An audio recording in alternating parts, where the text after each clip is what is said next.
I am now in this area. Just for reference, I am below the Resegone.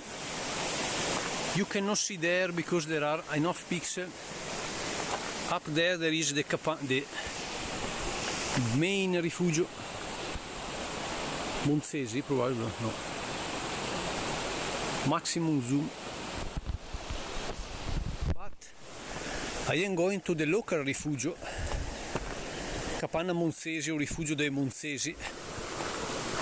So called because it's a property of the CAI Alpinismo of Monza. Monza, the city of Gran Premio di Monza. See you later.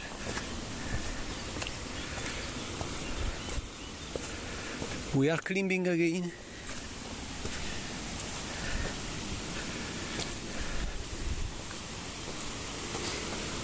It must be said that the Xperia 1 Mark I, it was from 4 years ago.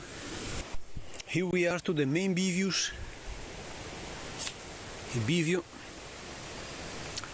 between the very difficult Sentiero de Rac and the easy part.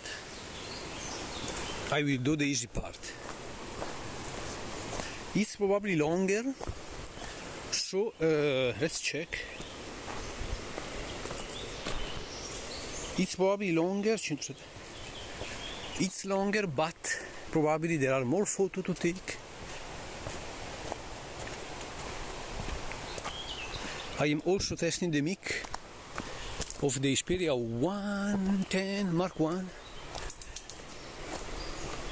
At the time it had a short life because the later years suddenly there was the Xperia 10 Mark II promptly brought to safe issuance.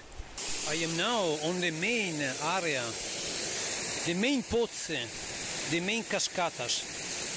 Look how much is mighty, this mighty Velox. It's only 12 liter, but it's full of plug-in. You can literally append, but let's look at this stunning cascata. I will take a picture with the Xperia 10 Mark I. Let's see. It tends to do a low dynamic range than the Xperia 10 Mark III. It's way worse. It's way worse. Sony did a good work on updating the later model.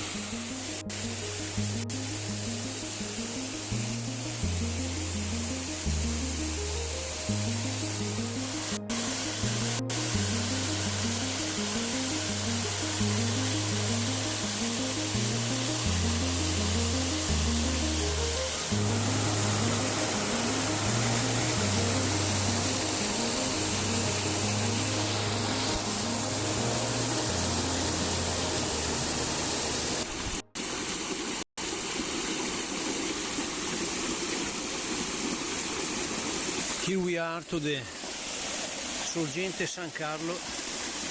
I pixel. Here we are. I think it's acqua potabile. It's not sure, so I am not.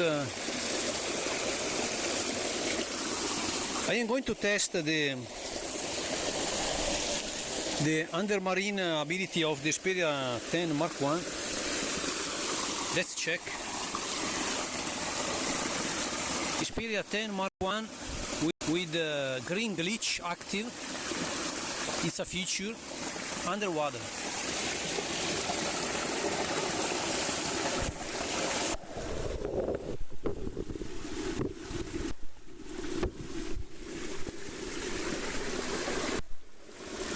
Underwater again.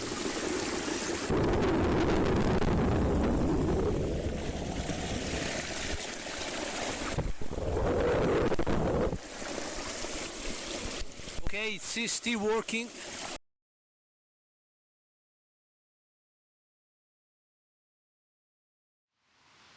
It's a very nice red. It's one of the best red I've seen on a Zaino. But let's look to the Xperia 10 Mark II. There is a problem. It's gorgeous, okay, but after I did the test, the submarine test, underwater test, there is a little issue. It had an automatic reboot and is not powering on. I checked here inside the SD card, the SIM card, and there was a small drop of water, so there are a lot of farfalle. So I think that the Xperia 10 Mark I, after some year, it does have a very good water resistance. Probably when it was new, the water resistance was in place, but maybe this exemplary, it had a previous life before. The first Sony phone with the very long shape, after the Xperia X2 generation, that I appreciated a lot. This was the first telecomando shaped, the first remote shape by Sony, and it was pretty weak at the time. I still remember that the battery was smaller, and it had a so bad autonomy, even on Android with some software optimization, but also on Selfish OS. I remember the Xperia 10 as one of the weak battery since the Xperia X. So, if you are in 2024 and you are thinking to buy an Xperia 10 Mark I to save money for Selfish OS, I would say don't buy it now, because the 1 year later Xperia 10 Mark II is a big leap. It's a big better version. It's a revolutionary shape. It's probably the first very good Xperia 10, the 10 Mark II. It's fully supported by Selfish OS. So this phone probably will survive because I have to open it a bit. It has only a little short. But I think don't buy it. I did a little of undermarine experience, but only on the top part. So this was the part with the review, while walking review of the Xperia 10 Mark I. I hope you enjoyed this part. Thanks for watching.